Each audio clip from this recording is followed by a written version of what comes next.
Recording in progress. Okie doke. Could you, Uh, could you, Good day Marty, all. Marty, could you move so that the bright light is not shining and taking up one quarter of that space? Oh, move the light. I thought it was overhead. Is Much that better. better? Absolutely better. Okay. I don't think I need the light. Anyway, so we're now looking at Yasna 32 in the text of Humbach. You all have that, yes? Yeah, what page is that on? I'll tell you in a moment. 132. It's on page 132. Okay. Do you know what PDF page that is? PBS? Right, I, the I thought PDF that was defunded already. What? the PDF page. Oh, PDF. Is that No the idea. I mean, It's in the 76, page 76. 76 in the PDF. Okay. okay. Much easier to find. Okay, Okay. got it. Very good. So I'm first going to go through the text. I'll read it myself, and I'll point out some salient characteristics that should be known before we actually try to figure this out. Um, Now, we have a letter by letter transcription along the lines recommended by Karl Hoffmann, which differs a little from, say, what you find in Insler 1975 and earlier versions in that, for example, where you see at the beginning and the end of the first line the double I, that stands for an internal y, and is what the manuscripts actually have.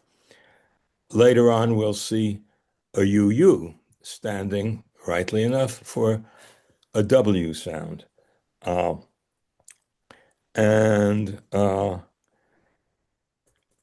There are a few other things that Huffman has, like underdotting the N before a consonant, and that is also something that you don't find in the older transcription.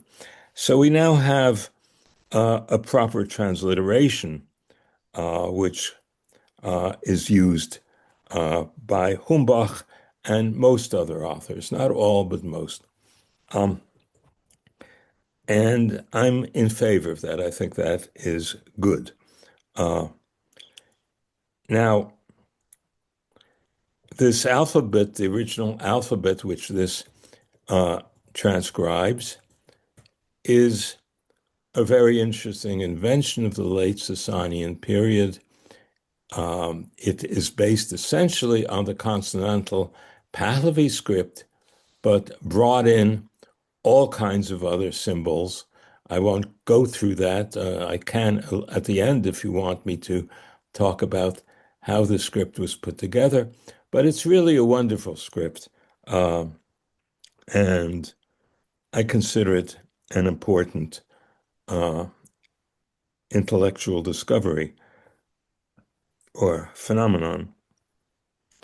Um, Now, the text as we have it is um, not exactly the way Zarathustra um, pronounced it.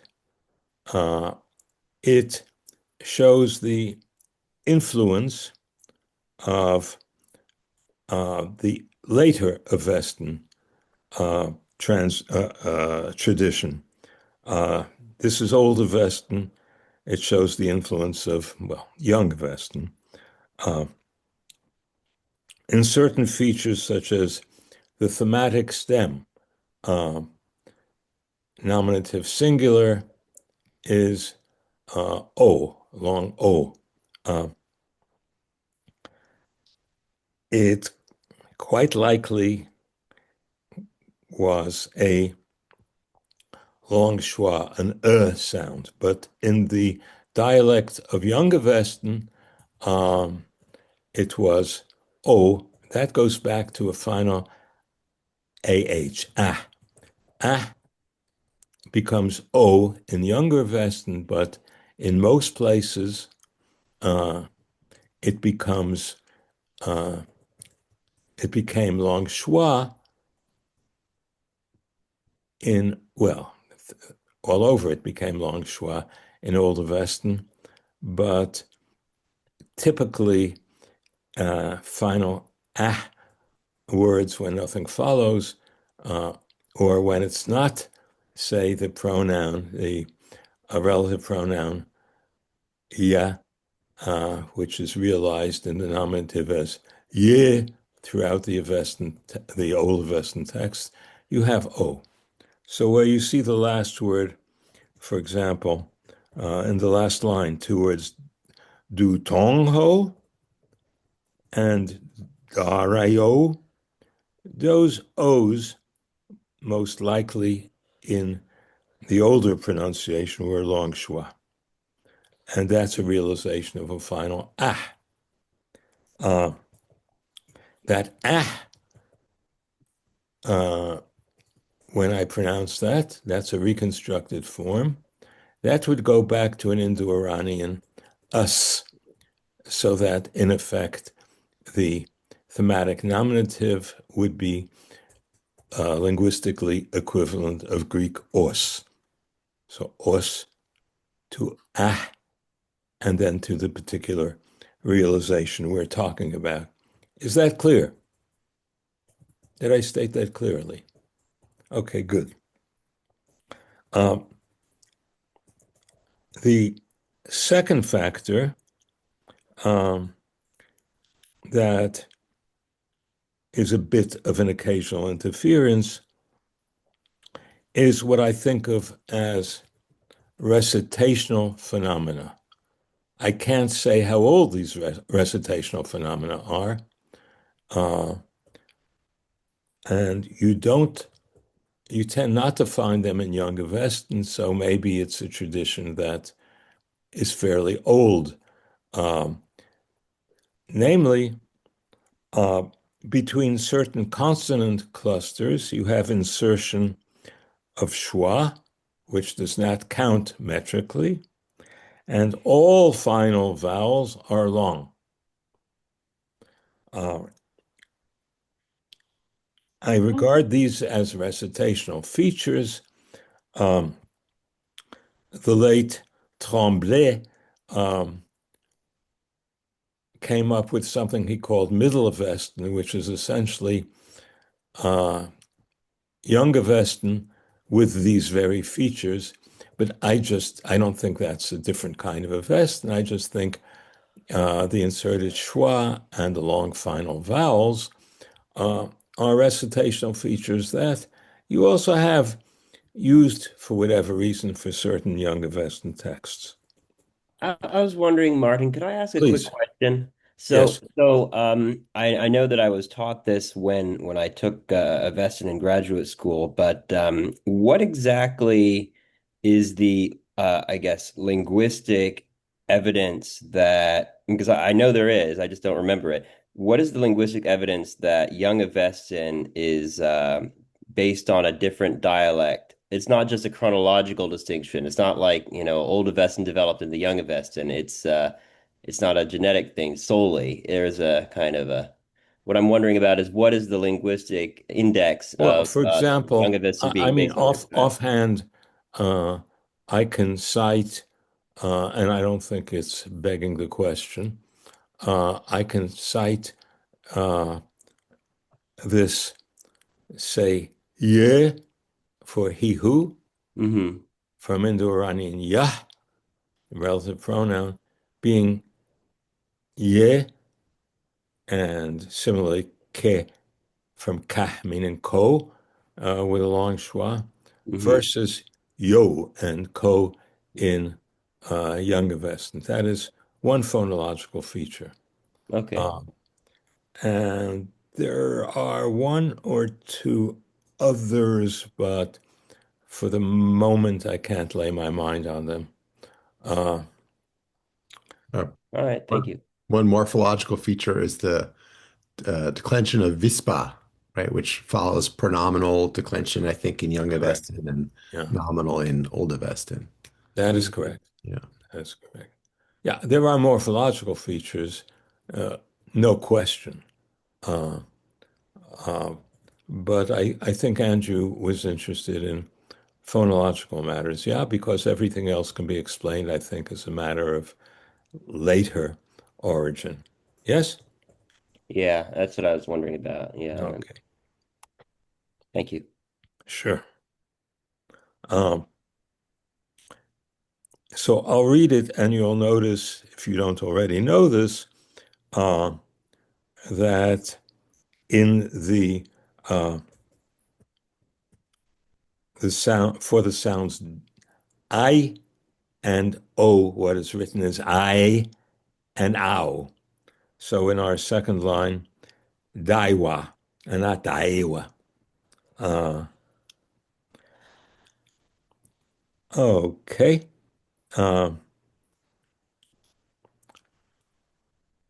And just so you know in advance, before I read the last word in the first stanza, daibishanti scans 3 syllables and is before it was daibishanti, it was dbishanti, where you have 2 phenomena going on. The a, which represents the inserted vowel, sometimes it's schwa, sometimes it's a, plus an umlauting factor before the I of the syllable bish. Even the epenthetic a is written as though it's a, some kind of umlauting phenomenon. U also causes umlauting. So I'll now read it. Achiacha huaitush yasat. I can't pronounce the final T. It probably was on its way to being slightly voiced and slightly spirantic. I can give evidence for that, but I'd rather not slow us down. If you want to make a note of that, I can talk about that later. So I'll just pronounce the final T as a T. Ahyacha huaitush yasat, ahya urzenem, mat aryamna, ahya daiwa mahmi mnoy, mahmi manoi, ahurahya urazma mazdo, thvoy dutongho onghama, tang darayo yoi wo debishanti. A few interesting phonological features. When I said teng with a G, easy for my Bronx accent to say teng instead of tang or anything like that. That represents an old tan, and H becomes ng. That's something one should know. Let me see what else one should know. Okay, I'll treat the other features when I run through the vocabulary. Any questions, please? What is the metrical scheme? What is metrical scheme?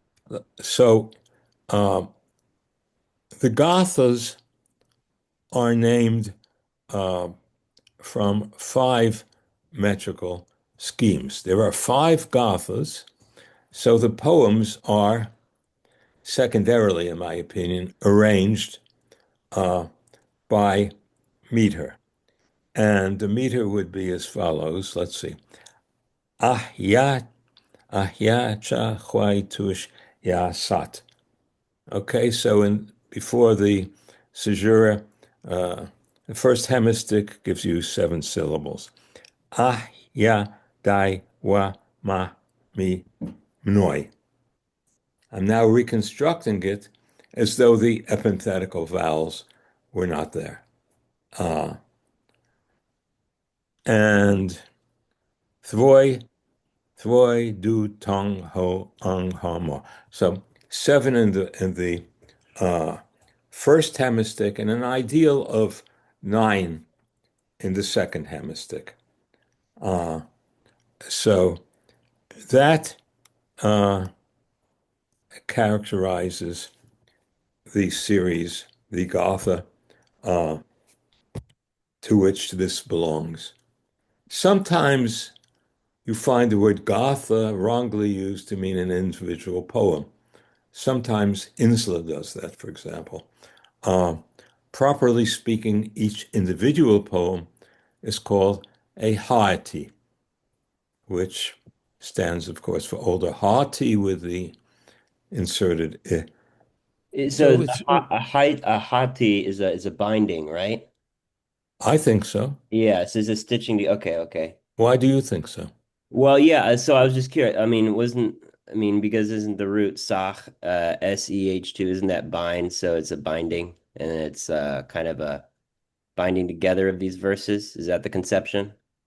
Um, the conception, yes, it is, but how are these verses bound together? By systematic ring composition. Okay, all right. I think that is the key to it. Um, Inserted within the sequence, the Yasna sequence. So this is Yasna 32. That number doesn't mean anything with regard to the history of composition, but there is a long sequence of Gothic and non-Gothic poems, which at a certain point after the composition of the Gathas became the order of the liturgy. So Yasna means a liturgical poem, whether or not it's Gothic. Some of those that precede, let's say, Yasna 27, well, all of those that precede Yasna 27, in fact, are later poems or later compositions, whether or not they're all poems is a different question, which formed part of a certain liturgical sequence that developed. Since we're speaking about the numbers, within the 17 Haitaya of the Gathas, the traditional numeration, 28, 29, 30, until you reach 41, 40, the upper 30s and the lower 40s belong to a different body of poetry, and then it continues up to 51, and then for some reason there's a break and you get 53. This numbering is, in my opinion, secondary. So what seems paradoxical is that Yasna 46, for example, was composed before Yasna 32. I haven't yet reconstructed the entire order of composition, but I have a good idea of what the first 5 or so poems were in order. Before they were grouped into this metrical arrangement called the 5 Gathas. So much for the numbering and for the term Yasna. You see the title of this poem is the Hati that begins with Huaitu as the first syllable, as the first word that they take seriously.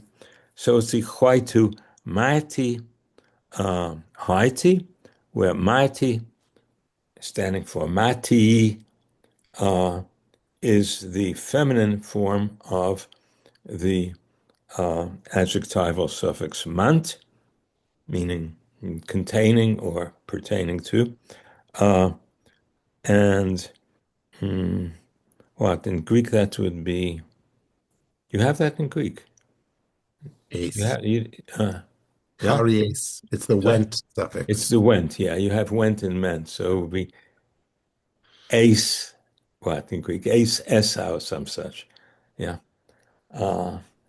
Let me grab a sip of coffee carefully so as not to hit the pile of books and certainly not to spill onto the computer, which I don't recommend anyone to do.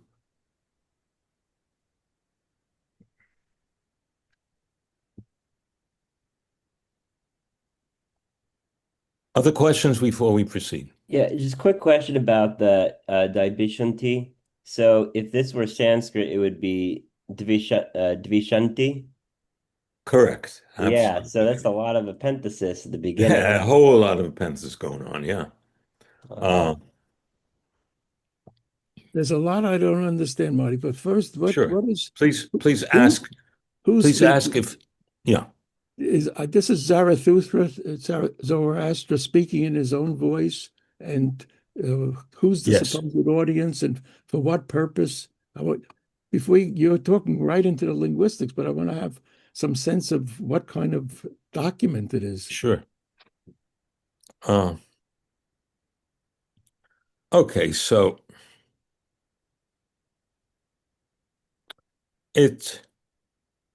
there is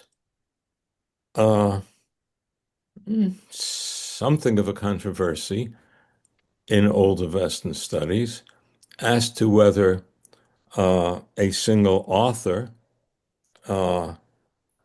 composed a single historical, a real guy named Zarathustra. So real and his name was Zarathustra, composed this corpus. Most of us Westonists believe that was the case.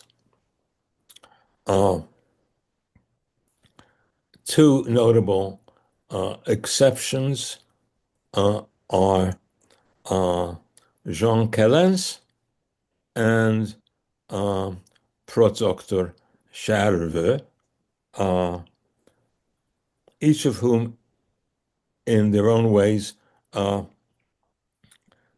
doubted one or another aspect of that authorship.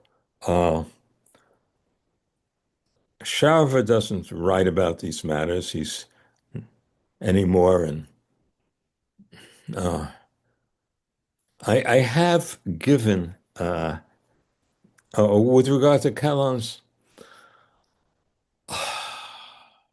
to my surprise, the Kellens Club, you know how these things go in scholarship. There's a group of Kellensians, invited me to contribute to the last Festschrift for Kellens.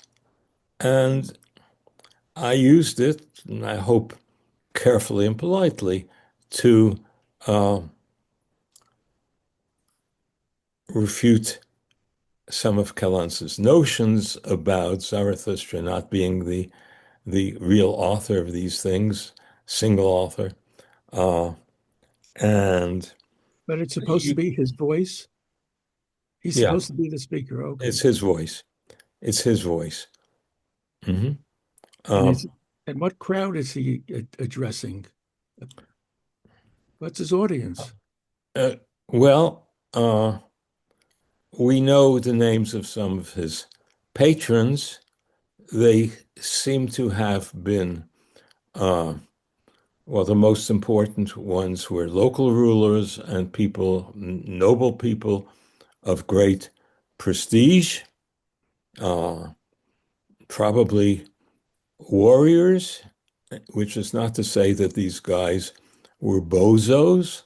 They were intelligent people listening very carefully to this preacher's, as it were, voice.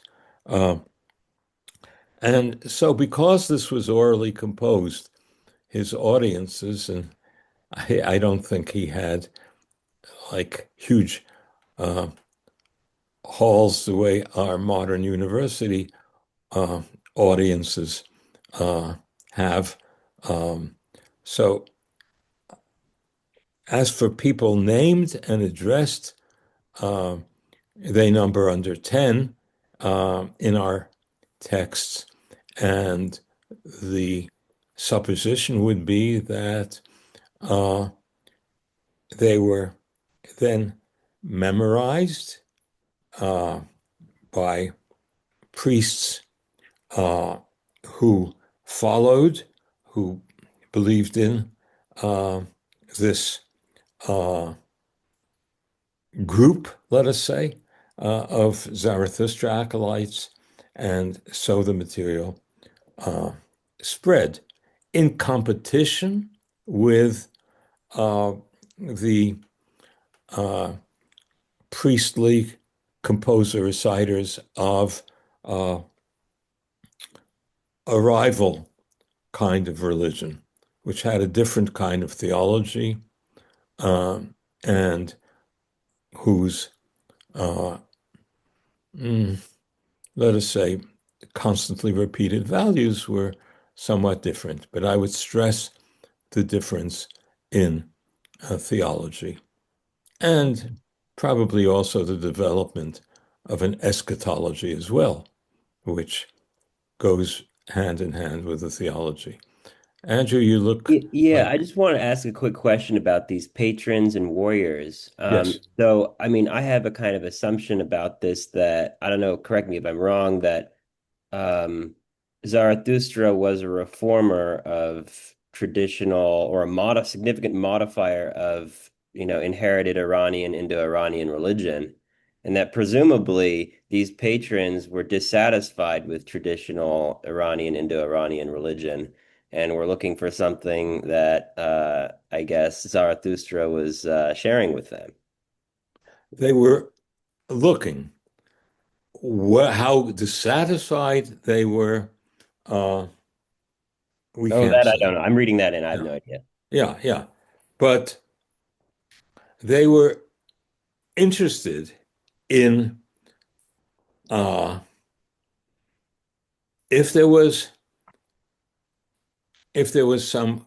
some way that their behavior would be more efficacious, and if someone could tell them, uh, more importantly, uh, their whether they would live on. Remember, this is oral stuff.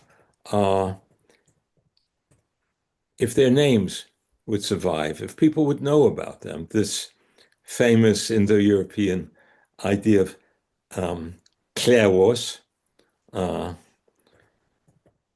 srawa, or kleos in Greek, srawa shravas in Sanskrit, srawa in Iranian, if they would be heard about in the future. So hearing about them, kleros in the European. So would this poet priest have the stuff for their names and fames to be continued in the future? Right, but maybe he was offering like a superior ideological framework within which their fame could be perpetuated, and that the traditional Yes, priests were not, yes, yes, really yes, yes, up to the task yes. anymore. Ergo, my first statement, which was a way, kind of way that things should be, including what you said. And then I think there was a rudimentary eschatological notion before Zarathustra. That is speculative. And how much of that there was, I cannot say, but I do believe there was some basis for an individual eschatology. And the eschatology goes along hand in hand with the theology as part of what Zarathustra was laying down. So definitely have a fixed eschatology, and for him, the protology, how things were set up in the beginning, had, as it were, the aim of the eschatology, how they would be sorted out. And so there's very clear individual eschatology. There seems to be a general eschatology as well, a final stage in the history of the world. About that, little can be said. How much he developed that, we don't know, but it's there, broadly speaking. So, as for his keeping the srawa of his patrons alive, he delivered the goods. Because I can tell you, well, his chief patron was Wishtaspa. There was Farshaustra. There was Jamaspa. So we hear about them. The poetry did survive. And their names survived with it. And we can't say that to any great degree about his rivals. Do we know what kind of poetry there was, what kind of religious poetry in Iran there was before Zarathustra? Yeah. And I can tell you how we know, and it is through the study of this very poem, Yasna 32, that I was able to say that Zarathustra knew a composition that we find in the so-called Younger Westen, and I can prove to you that he knew that, didn't approve of it, parodied it, but it is there. So some of our Younger Westen religious material ultimately is pre-Zarathustrian and seems to have been chiefly, at least, octosyllabic poetry. I think 11 octosyllabic feet, but it's enough for me to say octosyllabic. Okay, I digressed a bit. David, anything more I can? No, that's fine. I just want to get a sense of what it is. Go ahead. Go back. Let's go back to the linguistics. David, do not apologize if you have basic questions. No, I can't. My questions are too basic. It would just take up all the time. I'm just going to listen. Okay, well, all right.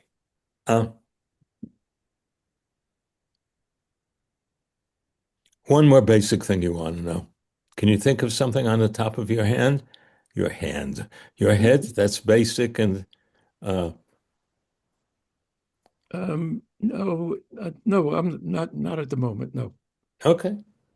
If such a very pressing, basic thing comes up, and David, don't hesitate, okay? Okay. All Okay, right. because look, I am delighted to have you join us. And, it's our conversation that brought about this YouTube. I hope, series. And so, it's since you are also not only a textual scholar, but a scholar of philosophy, it's important that you ask basic questions as well. And Olga will be happy with that also. So, um, so we've covered the. Okay, let me go through some basic vocabulary here. Let me firstly give you the nouns involved. Okay. We have explicitly in Indo-Iranian what we call roots, stems, and inflected forms. You have that, of course, in Greek as well, but, let's say if you have a word like anthropos, well, it's not usual in speaking about the grammar of Greek that you talk about the Greek word anthropo. You say anthropos, you quote the nominative form. But in Indo-Iranian, you quote the stem. So the But aren't stem. the different words built on the same stem? That's the reason we don't do it in Greek. We just use the dictionary entry standing for every possible form of No, that. but oh, I mean, we wouldn't say poly for polis when there's all kinds of other words built on okay. it. Let me just get this phone out of the way. Teacher, Marx is in the middle of the class here. Okay. And I'm So words are listed in the Greek dictionaries and the Latin dictionaries under the nominatives, and individual passages in the larger dictionaries are cited with their particular inflections. So you'll find anthropon, the accusative, under the entry anthropos. But the thing is, when you teach Greek, you say anthropos, anthropou, or if you're teaching Homer, anthropoia, and so forth and so on. And for whatever reason, you don't make that initial segmentation of the ending in classical pedagogy. It's just a different convention. Okay. Is that clear? Maybe someone can add to what I said, or is that clear, David? No, that's clear. Okay, go ahead. Okay, anyone still want to add to that? There's a basic difference between Indo-Iranian studies and classical studies. It just has something to do with the history of, grammar in the Greek and Latin world, It certainly does. because the Yes, orientation around the nominative was just kind of the tradition there, whereas in like Indology or like indigenous Indology, the stem and the root and all these things were much more salient notions. correct. Uh, but that's what I could And say they were about salient because they were salient. Yeah. I mean, they were not salient in, say, to Pandini and, you know, Indo-Iranian grammarians because they were not salient to them. Uh, so, yeah, okay. So we use the concept of stem both for nouns and adjectives on one hand and verbs on the other. Okay? All right.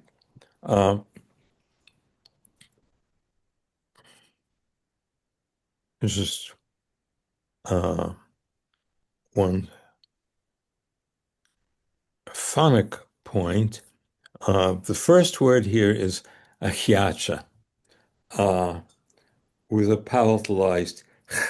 The accent, of course, is ch, and you see, has a palatal mark. It is the same word as what follows later in the same line after the caesura as ahya, and yet again in the next line at the beginning, ahya. And it's the same word, but it shows how this tradition maintains phonetic rather than phonemic phenomena. Ahyacha was from ahya plus the additional material which shifted the stress. So you get the H plus the Y in immediate contact, ergo the palatalization you see here. So it is really ahya plus cha, but ahya, the final vowel lengthened, plus cha, all that causing, some of that causing a shift in stress, ergo the contact that results in here from here. Yeah. That word is the genitive singular of the masculine, in theory also neuter, a deixis, or deixis or deixis, of the deictic element, deictic pronoun a. Just that over there, that one. I'd say it's a little more thaty than thisy, but it could be thisy sometimes too. So ahya equals Sanskrit asya. All right, of that one. Next, now the noun huaitu, meaning family. It's an u stem, the Old Indo-European nominative marker s after, well, in Indo-Iranian it's called the Ruki principle, which is a handy way of, well, if you know Russian, Ruki, you can say it's a handy, I mean, Ruka hand, it's a handy way of referring to the R, U, K, velar, and I, all of which will give you sh from the Indo-European S. In other situations, as for example, the words we were talking about with final O, the H disappears, but at the end, but the U here maintains, sorry, the S disappears. So the U maintains the old sibilant, but makes it into a sh, huaitush. That is one's own etymologically. The hua element equals Sanskrit sva, like Latin suus, swa, one's own. So I don't want to go further into the analysis of the word huaitu. I could have forced. Can Don't can I force me. can I force you if that's okay? No. You want to force me? Let me Yeah, I'd like finish. to. Let I'd me like finish to. going through the nouns. Okay, sorry. Olga, you want him to force me? In place of me. Olga is rooting. Uh, Yeah, well, the answer is I don't know, but the huai could be the I could be plural, pronoun plural. Uh, you would have I as the plural of a I pronoun, mean, and I a mean, pronoun plus a tu. it looks like it goes back to a soy tool. And Yes, it seems to yeah, have the same oi sequence that you find in like Greek poios of what kind? Uh, maybe, which, maybe. I mean, the what I've heard from that is it goes back to a koi eos. and there's kind of a pronominal element oi, right? Well, the I was added to basically the a pronominal adjective, and you basically have some sort of base for further derivation. And what's kind of strange here is that you got a tu suffix, and you're adding that to what looks like oi. So swoi tu. Anyway, To which I could say, "Oh, you know more than I do about this, so kudos yeah, to you." yeah, okay, all Uh, right. I'm just curious about but that. yeah, yeah. In short, as one could say, whatever. But yes, that may be the explanation. But there's also the possibility that the why represents some kind of pronominal plural to which two was added. Okay. But since Okay. there's a literature on the subject which you know about, I'm willing to, having been forced uh, for obvious reasons um, against my will, because I don't know. Really, I'm not completely sure. Yeah. Okay, so Thank you. be it so. So that is uh, our first nominative. The second is uh, Urzanum, and I don't want to discuss the nature of that long schwa. I think it's an ah. Uh, the one thing that one has to know is that in Avestan, the vowel uh, ah, before nasals is fronted. So you get schwa n and schwa m, where you would expect just an That is a phonic feature. So in the word Wurzenum, that schwa m at the end, that represents an older am. Bacchus would reconstruct the word rightly with a final am. As for what that vowel before the n is, I'm not completely sure. I prefer it be an but maybe it's a long ah. Anyway, that's a good example of a neuter noun, Yeah, but the of a Sanskrit thematic. cognate, the Sanskrit cognate has a short so virjanam, right? Yeah, that's why Kind I of prefer. odd. That's Yeah. why I prefer. But there's some spelling that indicates it was an interpretation as a long ah. But let's call it a schwa. Let's call it a short ah. So if this were Latin, it would be for the neuter. If it were Greek, it would be on for the neuter. So, but David, you know some Indo-European, so that's elementary to you. Yeah. Yeah, I know some, but not this. Okay. And our third noun is the word written Aryamna. Okay. So that the stem of that word would be Aryaman, M-A-N. This is the instrumental Aryamna with ablauting suffix there, mna and not mana. And so we have a triad, Huaytu family, Urzana. I should say that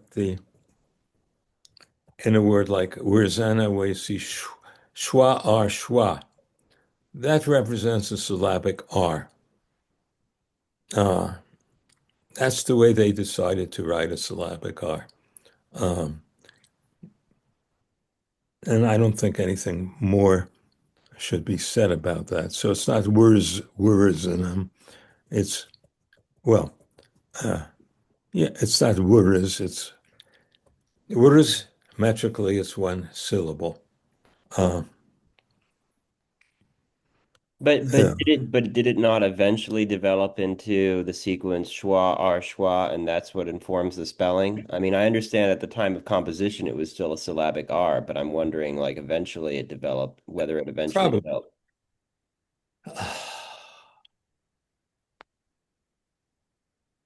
I don't think so, you know? Okay. I mean, I don't know for sure, but I don't think so.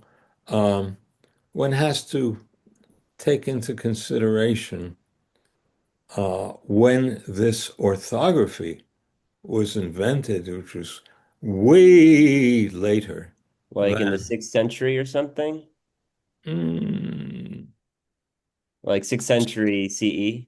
probably later, probably later, probably, you know, but it depends. I mean, that's a question which can be discussed. There's a passage in the Dane Cares where the date of the invention of the alphabet maybe as early as sixth, maybe seventh. I don't know.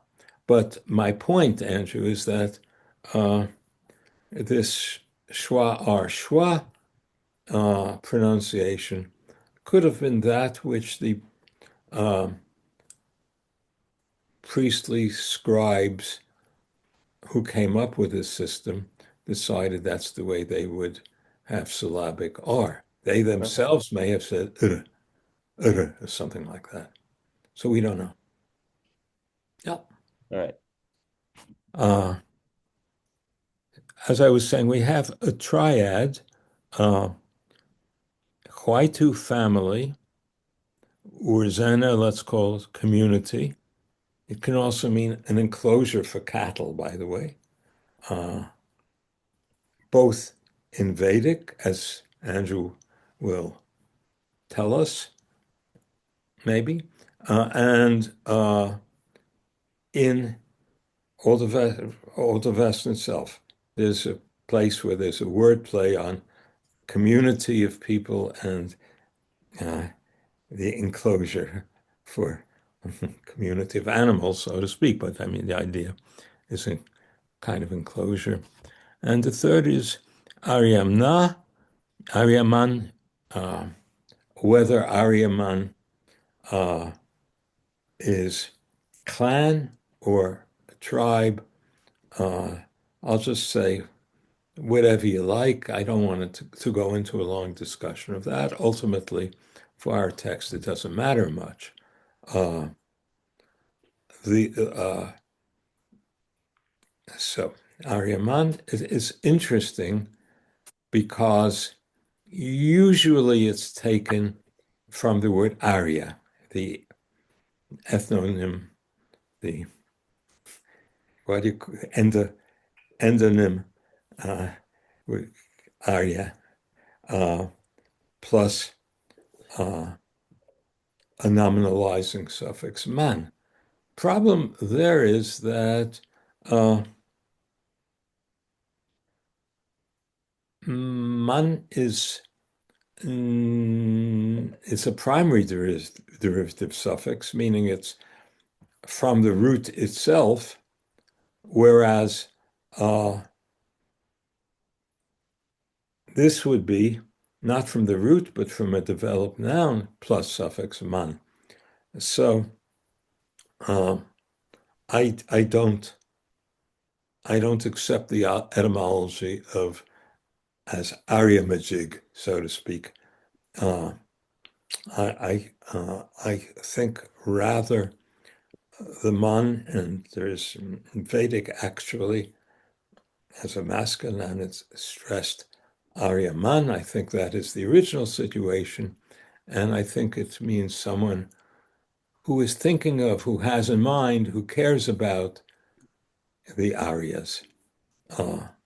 That is my etymology of that word, Aryaman.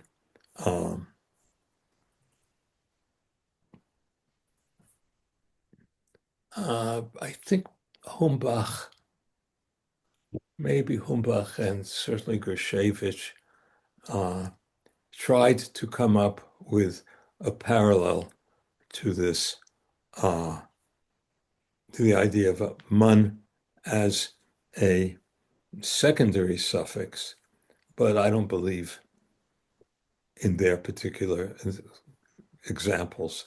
But I think I've said enough about that.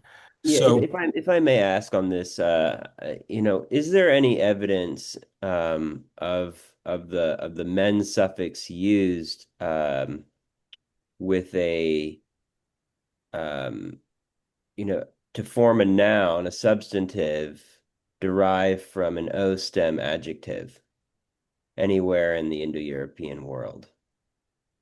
Well, there are moan stems derived from O stem adjectives. Hegemon, right? Yes, for example, but All right. my example is Samo, right, from Segomon. That's a pretty clear example. So Segomon, yeah. So It means Segomon the strong conqueror, man, basically. Yeah, yeah, winner, right? yeah. Segomon, and so Samo is the god of It just means the strong man, Hercules, basically. Yeah. So Semo, Samo. hmm Okay, interesting. All right. So perhaps at some stage sorry, during where is this, Samo? This is Latin Samo.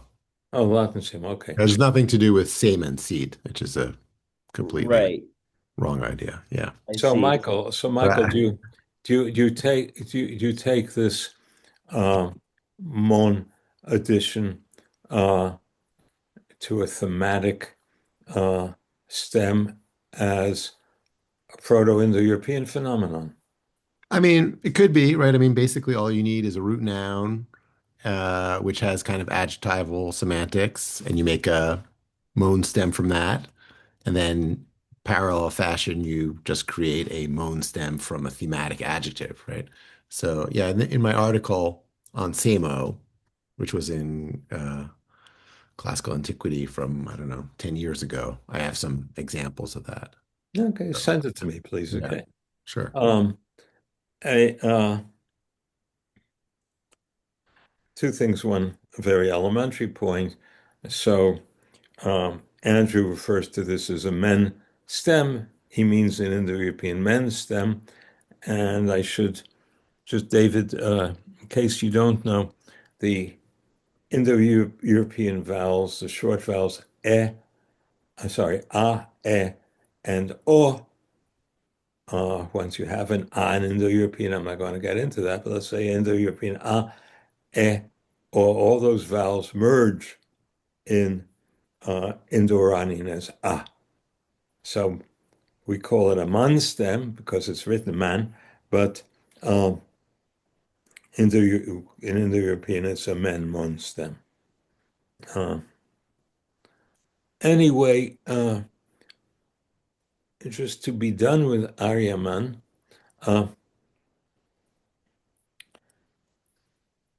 in Indo-Iranian,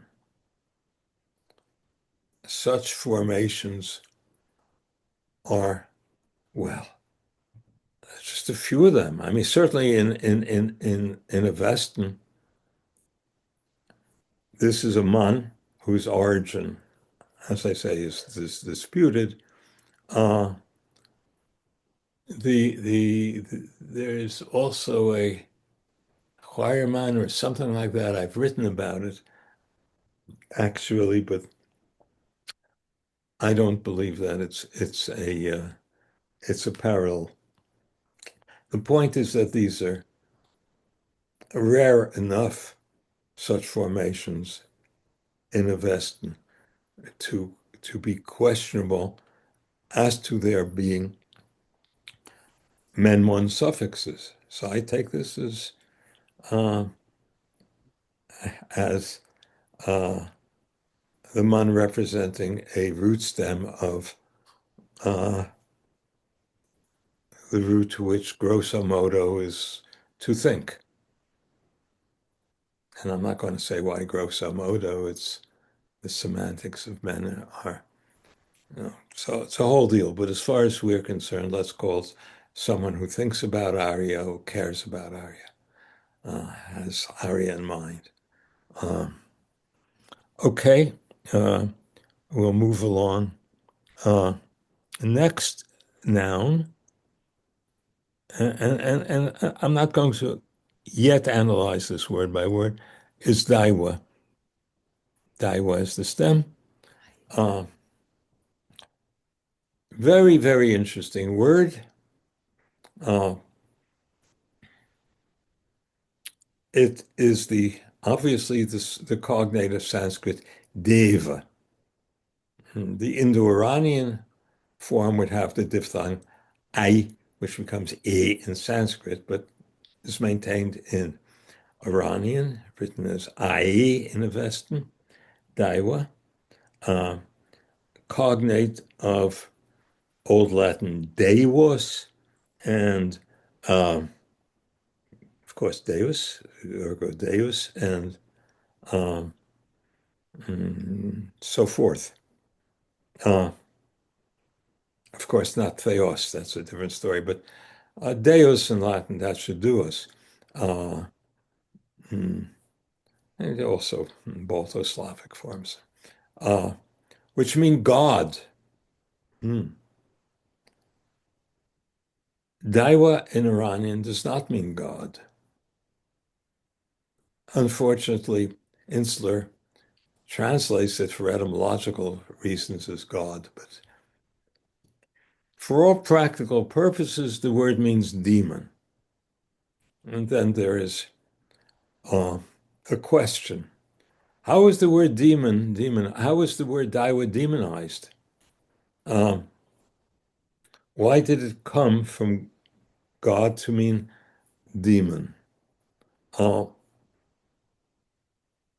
Many think that that's Zarathustra's doing, but I do not believe that. I don't believe it, for one thing, because I can reconstruct a pre-Zarathustrian poem, can adduce that poem, which has the word Daiwa in it. It's a traditional Iranian meaning it was already there for Zarathustra in the sense of demon and not in the sense of God. My explanation is that there was rivalry among different Aryan groups, so that the god of one group in a situation of intense rivalry became the demon of another group. I also think there may have been a multiplicity, or at least several, let's say, words for divinity, and the word Daiwa was the primary one associated with some rival group of the Iranians. And I have some other evidence for deities of another Aryan group having been demonized. The most famous, of course, would be Indra, who in the Avestan tradition is a demon, and the Vedic Nasatya, which becomes Nanhatya in Avestan, is another demon, and one can go on from there. There's nothing pejorative about daimon in Greek, though. Absolutely nothing. Yeah, but you're assuming that daimon is cognate. It's Firstly, not. that's Greek. So Firstly, that's Greek. Second, and I'm not, but it was pejorized in Iranian, not in not in Sanskrit, you know. So daimon, I'm not saying that the word daiwa was pejorized, whether or not I don't think. Okay, we could get into a discussion of the next, but we won't read much of the text. So if I may, Daimon is not. I don't think daimon has anything to do with daiwa offhand. oh, okay, Uh, all right. okay, and anyway, that's Greek. Deva is a perfectly good word for God in Sanskrit, but not in Iranian, and that's the point. So, There's said to be some Sogdian theophoric names with Dev in them or Lev in them. Is that yeah, what about them? I What do you don't want to make of them? You want to make some? know. I want to make of them What's your that point? it Dude, suggests that no, so yes, there are indeed, yeah. he says, changing his tonality, There are indeed, as you learnedly point out, names like they was teach, having the nature of a demon, and they would, I'm reconstructing here, they thought we have an Arabic transcription, which would be like uh, diabolodotos, if you will, given by or given to or created for or whatever. Well, given by a dev, a demon. Uh, so what does one do with such Sogdian theophorics in dev? One can merely shrug one's shoulders, um, which doesn't help. One can see these as influences of the Sanskrit word deva in a cultural situation where there was some influence in Central Asia of Indic culture on Iranian culture. The problem there is the word deva would be written in Sogdian as ty beta, as tev, which is the way, which is, what they did with the d initially because they had a the. And I don't think that works. The last explanation would be apotropaic. You don't want the kid to attract the evil eye, as it were, like, oh, my son, uh, God gift, I mean, yeah, you have Theodore, but it's a different tradition. Theodore and Theodote and so forth, Theodoros, Theodoros. But the idea is that this would attract the evil eye, a name like that. So you call him, like demon born or something like that. And he has to go through life with such a name.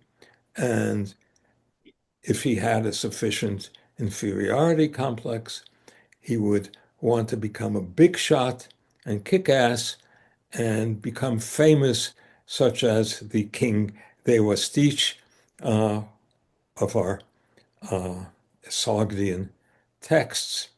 Poor guy was defeated for all his big britches by the Arabs, but that's another story. So there you have the origin. Why did Dewastich become a king? He had an inferiority complex. Anyway, But it's not a conservatism from a time when Iranian peoples treated the and Daiwa that is the other, yes, yes, indeed, thank you. That is the other explanation, the other theory. Thank you. Uh, and I don't think that works because um, we have the word in Sogdian, for example, Veria as crazy or aberrant. The word is very well represented in Sogdian in the demonic sense. Why should it, in this one single language, be preserved? Uh, I don't believe that is possible. Well, That theory used to go along with another idea that there is in Iranian folklore in the wild north, in Mazandaran, which is associated with demons, northern region, mountainous region of Mazandaran, a white div, as they say in Persian, or Dave, if you want to classicize the pronunciation of it, a white demon. And the question is, well, demons are usually black. So white demon means a demon who's not quite a demon, who may have been a god originally. I say, poof, he's a white demon. The hell with it. You know, color. I mean, I'm not going to be a racist So, and so like not. when did I mean, so for instance, like Xerxes says, I destroyed the place where the Diva worshippers were doing their thing, right? So presumably, Iranian peoples were keeping up this for quite a long while, the worship of. No, not necessarily. It was a place where where they worshipped frigging demons. That Daiwadana doesn't mean that it was a place where they worshipped God Oh, okay. Well, all right. Well, I or mean, a god. Yeah,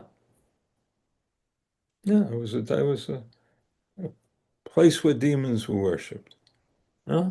well, Xerxes to Xerxes, they may have been demons. For them, they might have been, perfectly fine gods. But anyway, so I don't know. Yeah, yeah. It may have been, yeah, obviously, but Xerxes regarded them as demons.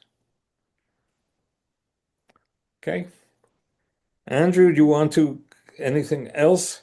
I think we've milked this sufficiently, and you can now drink it, but we should continue, I think. Okay. So you have a social triad. The same social triad, Huaytu, Warzana, Aryaman, you have in a number of connected texts. Yasna 46 is, I think, where the triad originates in this, uh, within the series of Gothic compositions, where, in effect, Zarathustra says, speaking about his early career, that he was dissed by family, community, and clan. To that effect, yeah, at the beginning of Yasna 46.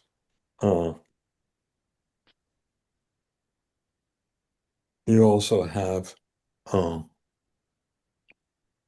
that's 46.1. You can also look at 49.7, where you have that triad together with other words, interestingly enough, or words from the same roots as these, in the next stanza. So 49, 7, and 8, according to me, is compositionally based on our 32.1. If you want to, you can make a note of that and look further into that. You also have by the way, the word yasa there. And so that triad has a poetic function within the corpus. It's like Finally, instead of hendiades, it's like hendia triads. This one idea with three words, right? They're kind of yeah, a it's lot of over. it's a So it just triadic canon. means just about everybody you could think of. Is that what it comes down to? Uh, yeah, it's just about everybody you can think of. Um, but the point is that in the Gothic poetry, it occurs in relationship to in a series of words which are represented by our stanza. And if you chart the poems involved according to the scheme which I now call SCRIM, SCRIM, which shows the intertextual compositional relationships, all of these passages with this social triad align. Moreover, where we find that triad, there are other words that go with it in the same stanza, such as the word yasa, at least in one other instance, and the word which we see in our text as urwazma, which I have yet to discuss. So that's a kind of lexical cluster that doesn't occur, or has nothing really to do with family, community, and clan, ordinarily conceived as Tom, Dick, and Harry, but is poetically, because of its being a lexical collocation, significant in this corpus. So the other example, and I think it's relevant, is in Yasna 32, 33, sorry, where you have the triad, and this will become relevant,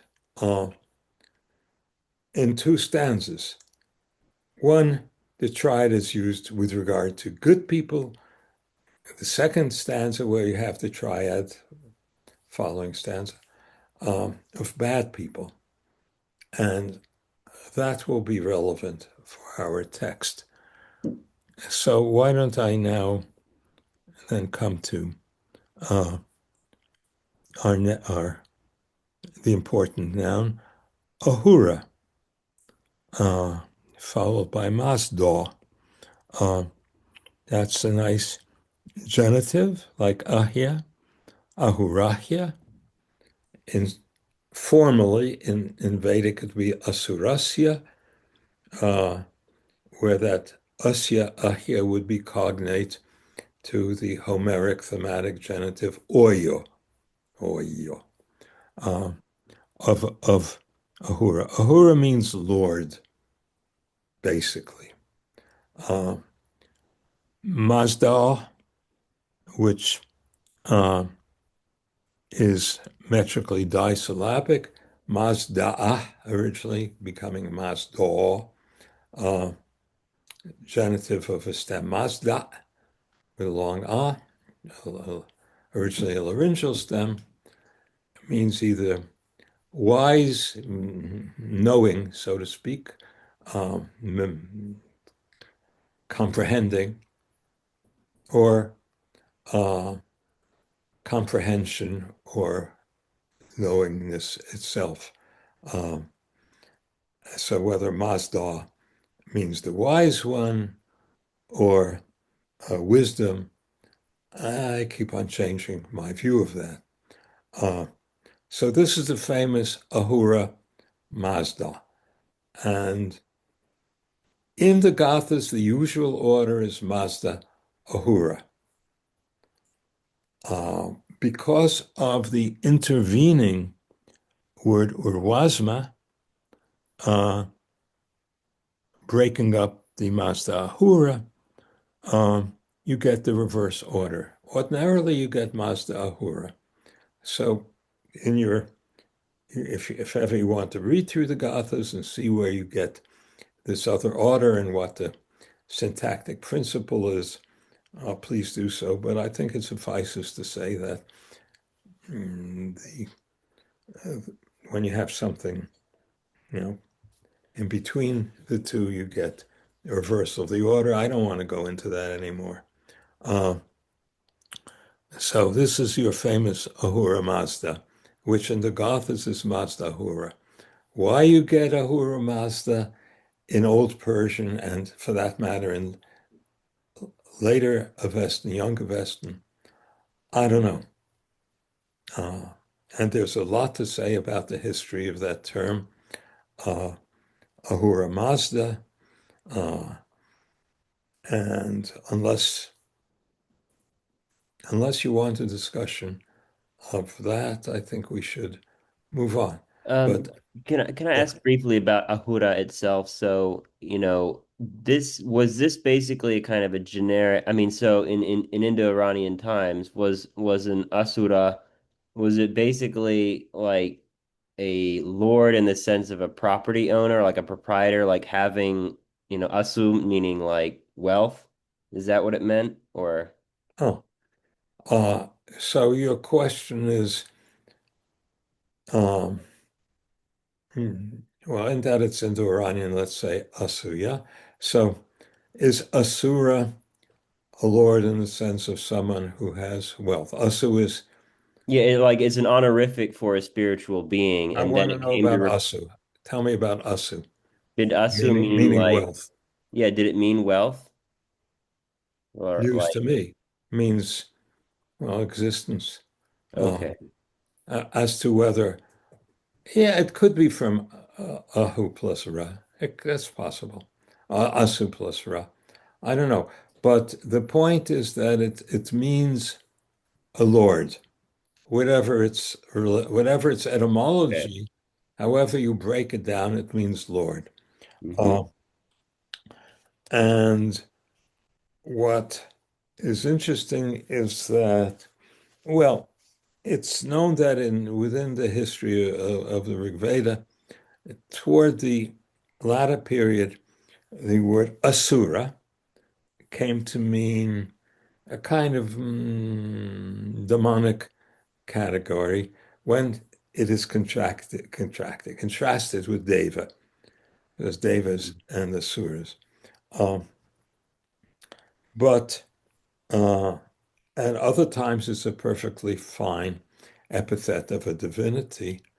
And someone named Wash Hale uh, wrote a book. I don't know whatever became of Wash Hale. I don't know if he wrote it when he was ill and then passed away or went into business or something else. But Wash Hale did write a very good book, a useful book on the history of the word Asura in Vedic. And uh, he showed that it's just originally just a word for Lord. Uh, Hmm. the evidence is there also in Avestan. There's one passage, I think it's in Yasna 29, where Ahura just seems to mean a lord in general. And uh, as a loanword from Indo-Iranian, maybe very, very early Iranian before so became but let's just say Indo-Iranian, um, the uh,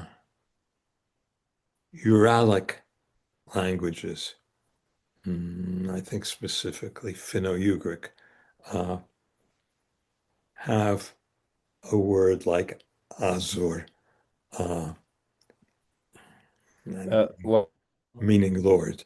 So, sorry, you said something. word What means was the Lord. form, Michael? Huh? I You're don't hear you. Sorry, Mordvin is the language, which has Azor. Yeah, Mordvin. Yeah, yeah, And it also there's cognates meaning rich man, etc. So it's pretty yeah, clear. yeah.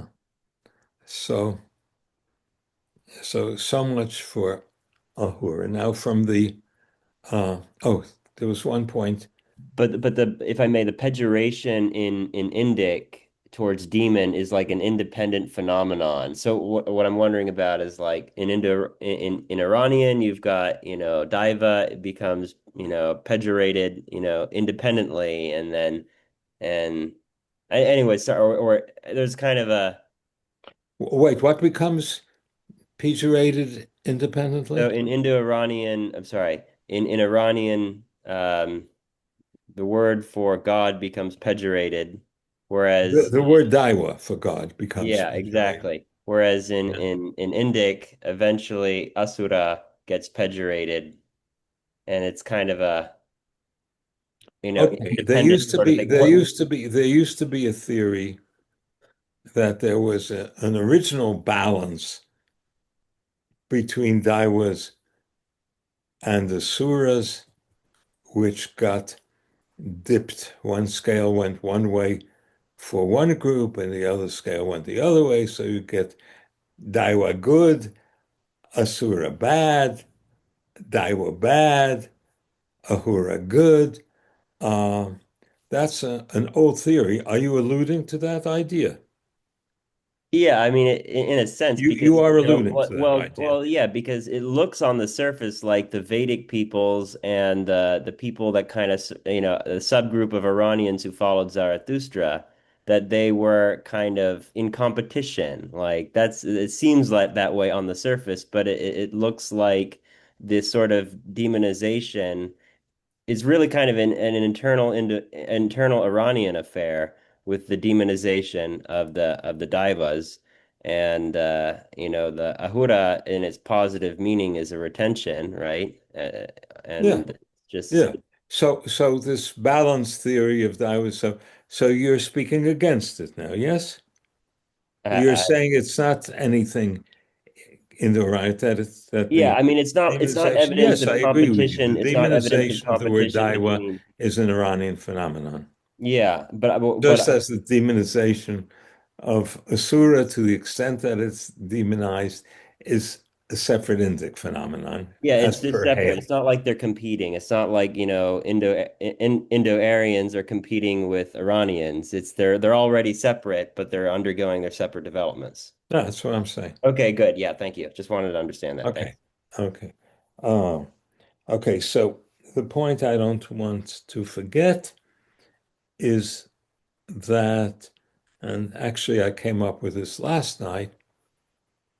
Yeah, it's interesting. I'll just take a minute to say this uh, irrelevant uh, fact I've noticed that when you are looking at material for yourself, you may miss things which emerge when you're looking at the material to talk to other people about.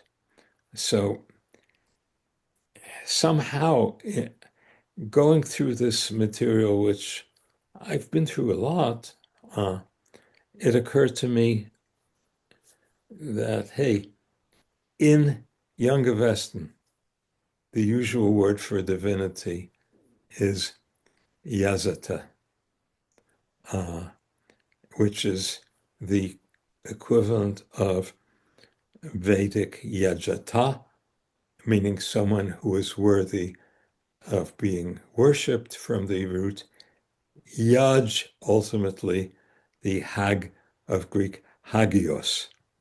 Uh, so that's the Younger Western word, Yazata. You don't find it in the Gathas.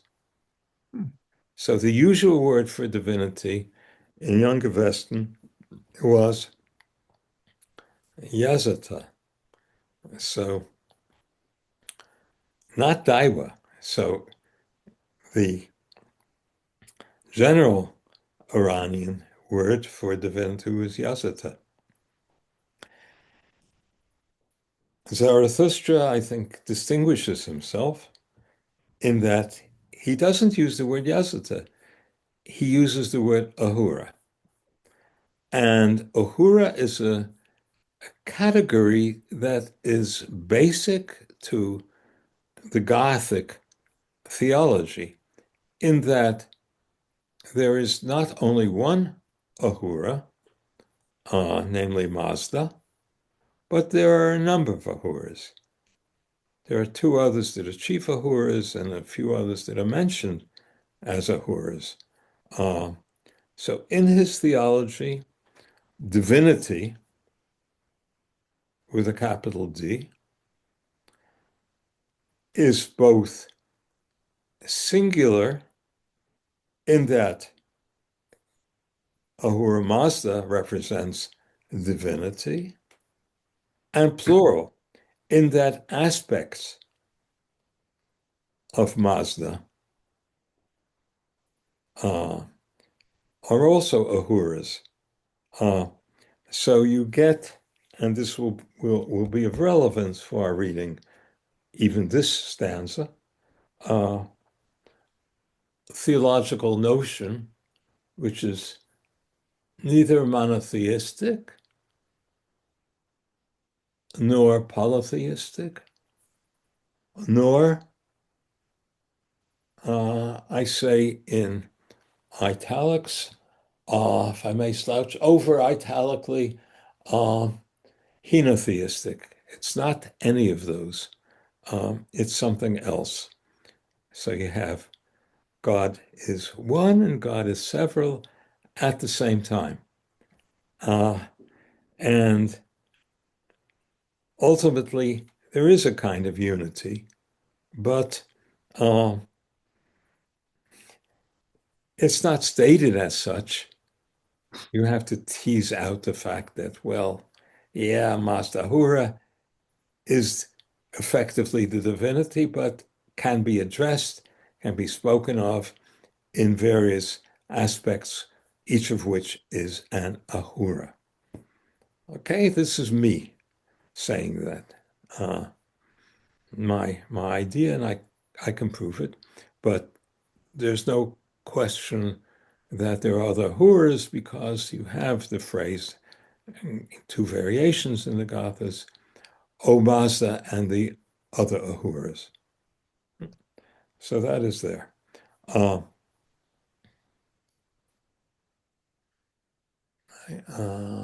Okay, so much I think for the theology. This is, well, when we read this stanza, you'll see how it comes out. I have to go now, Marty. But Oh, Yeah. what time is it now? 6 o'clock now. Yeah, Sorry? 6:03. 6:03 now. Oh, so it's my 203, yeah? No, Yes, it's your yeah. 303. It's my 303. 3:03. Uh, Right. so okay, David, okay, see, I hope next time, yeah? okay, good. I've Okay, got to run too, Marty, but I do have one question, if I please. can. So why is there a cha at the beginning of this hymn? Because I believe it refers to Yasna 28, 1 and 8. Yasna 28, 1 begins Ahya, what? Uh, uh, sorry, 28, 1 begins Ahya Yasa, okay? Mm-hmm. And 28, 8 has, last I looked at it, yeah, uh, Ahurim Yasa Waunush and some other stuff, which in this series of passages in Yasna 29 is closely parallel to this Yasna 21, 8. And the two Yasa passages, 28, 1 and 21, 8, are part of an original concentric composition. So I think it's more importantly, even though formally 28.1 has that Ahyayasa, 28.8, I think theologically is resumed by this. So he says, and Ahyahwaitush Yasat. So moreover, so it refers So back, it continues that, and compositionally 28 lines up with 32.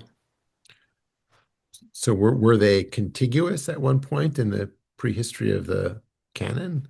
That Yeah, they were okay. at least they were in the same flow chart. Yeah. Okay. Yeah. All right. Contiguous, perhaps, they may have been separated by a poem, say 46, but the cha does refer back to that. Mm-hmm. And when we begin I thought I would introduce that point when we actually begin reading the Dang, spelled D long schwa underdotted NG, the Dang passage, that I would mention that. So, Okay.